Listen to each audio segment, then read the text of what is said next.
અને કહેવાય કે જે શ્રદ્ધાપૂર્વક પોતાનું મન મારામાં લગાવીને અને કહે કે શ્રદ્ધાપૂર્વક એટલે શ્રદ્ધા થાય ક્યારે, શ્રદ્ધા ભગવાનમાં ક્યારે થાય અને ક્યારે શ્રદ્ધા થઈ કહેવાય તો કહે છે કે સાધકની શ્રદ્ધા ભગવાનમાં ત્યારે જ થાય કે જ્યારે એને ભરોસો આવે કે જેની પાસે હું છું એ સર્વશ્રેષ્ઠ છે, એનાથી ઉપર કોઈ કંઈ નથી.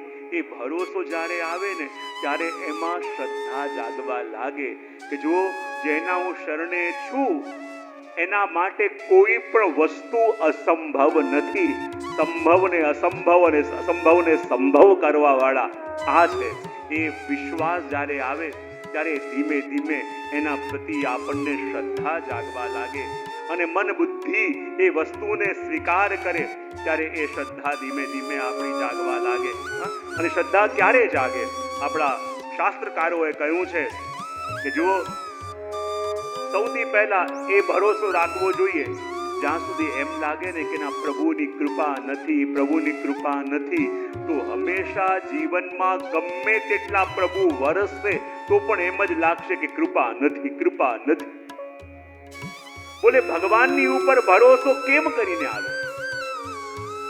અહીંયા શ્રી ગોકુલનાથજી સુંદર વાત કરે છે અને કહે છે કે યદિ આપણને એમ લાગતું હોય કે ના મારી ઉપર કૃપા નથી, કૃપા નથી, તો ક્યારે પણ કૃપા થશે પણ નહીં. બોલે કેમ? તો યદિ જીવનમાં શ્રદ્ધા જગાવી હોય તો ભાવની યાત્રા બદલવી પડે. અને ભાવની યાત્રા કેવી રીતે?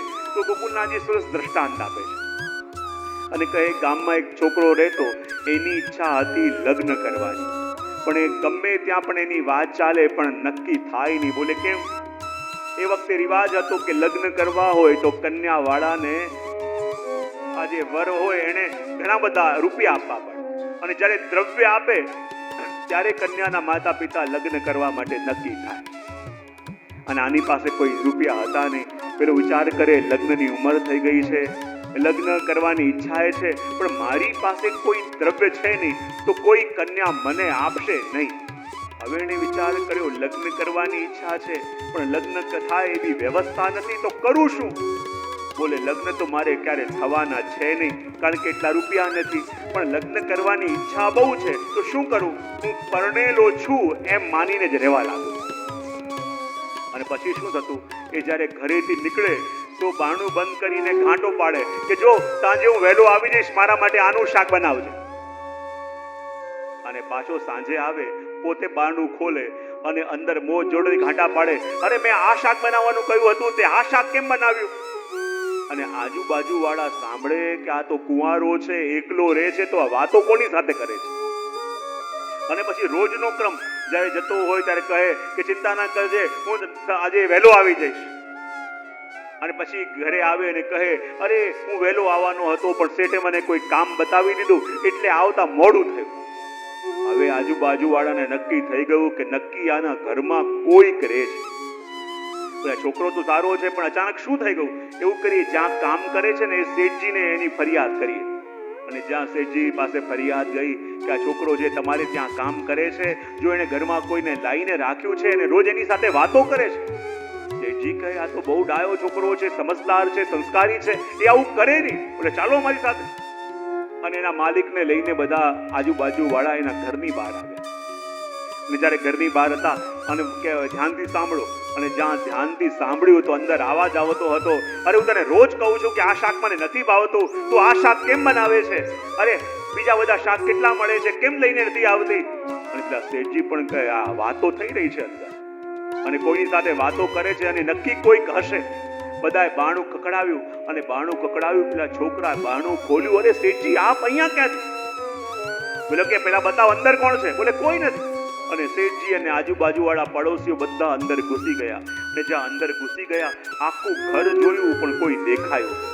એ કે કોઈ છે તો નહીં, તો તું વાત કોની સાથે કરે છે? ત્યારે છોકરાએ કહ્યું શું કરું, મારી લગ્ન કરવાની ઈચ્છા તો બહુ હતી પણ મારી પાસે એટલું દ્રવ્ય નથી કે લગ્ન કરી શકું, માટે માન્યું લગ્ન થવાના નથી, એના કરતા હું પરણેલો છું એવી રીતે રહું તો મારી ઈચ્છા પૂરી થઈ જાય. અને જ્યાં આ વાત સાંભળી પેલા શેઠજીને દયા આવી ગઈ. બિચારાને લગ્ન કરવાની ઈચ્છા છે પણ લગ્ન થતા નથી, માટે પરણેલો છે એવી રીતે રહે છે. તો શેઠજીને દયા આવી અને શેઠજી કહું, બેટા ચિંતા ન કર, તારા લગ્ન માટે જે ખર્ચો હશે હું આપીશ, પણ હું તારા લગ્ન કરાવીશ.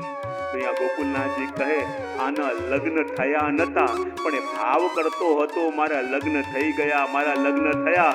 તો શેઠજીને દયા આવી અને ખરેખર આના લગ્ન કરાવી દીધા. એમ કહે કે પ્રભુ માટે ભાવ જાગતો ન હોય તો પણ એમ માનીને રહેવું કે પ્રભુ માટે મને એટલો તાપ છે કે પ્રભુ મારા વિના રહી શકતા નથી અને હું મારા પ્રભુ વિના રહી શકતો નથી. અને આ ભાવ જોઈને કદાચ શ્રી વલ્લભ રૂપી શેઠને આપણી ઉપર કરુણા આવી અને એવી કૃપા કરશે કે આપણું મન એમનામાં અને એમનું મન આપણામાં લગાવી દેશે. અને એટલે તો કહ્યું કે શ્રદ્ધયા પરિઓપેતાસ્તે. અને શ્રદ્ધા ક્યારે જાગે કે જ્યારે ભગવાનની કૃપા મારા ઉપર ખૂબ છે અને એમનામાં એટલો વિશ્વાસ કે ક્યારે ડગે નહીં, ત્યારે એ કૃપા આપણા ઉપર થાય અને એ ભાવ બનેલો રહે કે નિત્ય નિરંતર ભગવાનનું જ મારે સ્મરણ કરવું. એ ભાવ બનેલો રહે કે ત્યારે શ્રદ્ધા ભગવાનમાં આવે અને ભગવાન એમની ઈચ્છા પ્રમાણે જ્યાં જેવી રીતે રાખે આપણે રહેવા તૈયાર હોઈએ, ત્યારે માનવાનું કે ભગવાનમાં શ્રદ્ધા જાગી છે. ભગવાનમાં શ્રદ્ધા જાગી છે એનું લક્ષણ શું? ભગવાનથી પોતાનું સુખ માટે કોઈને ન ચાહવું અને માત્ર ભગવાનને ચાહવા, એ ભાવ જ્યારે આવે ત્યારે માનવાનું કે ભગવાન માટે શ્રદ્ધા જાગી છે. અને જ્યારે ભગવાનની પાસે હોઈએ તે સંસારના કોઈ પણ ભોગોનું સ્મરણ ન થાય, માત્ર ભગવાનનું સ્મરણ થાય, ત્યારે માનવાનું કે ભગવાનમાં શ્રદ્ધા જાગી છે. અને સૌથી મોટું લક્ષણ એ કે બધું ભક્તિ કરીને આપણે ચાહીએ છીએ શું? ભગવાન પાસે કે ભગવાનને. ગમે તેટલું પ્રભુનું નામ લેતા હોઈએ, ગમે તેટલી પ્રભુની સેવા કરતા હોઈએ, પણ એ બધું કરીને પણ જો ભગવાનથી કંઈક ચાહી બેસીએ તો આપણે વેપારી બની ગયા. પણ જો ભગવાનને ચાહીએ તો માનો આપણે ભક્ત બન્યા. અને ભક્ત એ જ છે કે જે ભગવાનને ચાહે છે, ભગવાનથી નહીં, ભગવાનને માંગે છે, ભગવાનથી નહીં. ભક્તો પણ ગાયું છે ને. ને જુઓ, શ્રદ્ધા જાગે ક્યારે કે જ્યારે એ અનુભૂતિ બીજા કોઈની નહીં, આપણી પોતાની બને ત્યારે. જો કદાચ બીજાની અનુભૂતિ સાંભળીને વિશ્વાસ જગાવી શકાય, પણ જ્યાં સુધી એ અનુભૂતિ આપણી પોતાની ન થાય ત્યાં સુધી એ શ્રદ્ધા બનતી. જ્યારે પણ આપણા મનમાં ભાવ જાગ્યો છે તો એ આપણા અનુભવથી જાગ્યો છે કે બીજાના અનુભવ સાંભળીને? તો બીજાના અનુભવ સાંભળીને જે જાગે એ વિશ્વાસ કહેવાય. પણ જ્યારે એ વિશ્વાસ દ્રઢ ક્યારે બને કે જ્યારે એ અનુભૂતિ આપણા પોતાની પણ બને. કદાચ બીજાના અનુભવથી જાગેલો વિશ્વાસ હોય ને, તો એ વિશ્વાસ તો કોઈ એક સ્ટ્રોંગ લોજિક આપીને તોડી શકે કે ન તોડી શકે? તોડી શકે. પણ યદિ આપણી પોતાની અનુભૂતિ હોય તો કોઈ ગમે તેટલા તર્કો કે દલીલ આપે, આપણું મન ચલિત ન થાય. આપણે કહીએ કે મેં આનો અનુભવ કર્યો છે, મેં એને જોયા છે, મેં એનો અનુભવ કર્યો છે.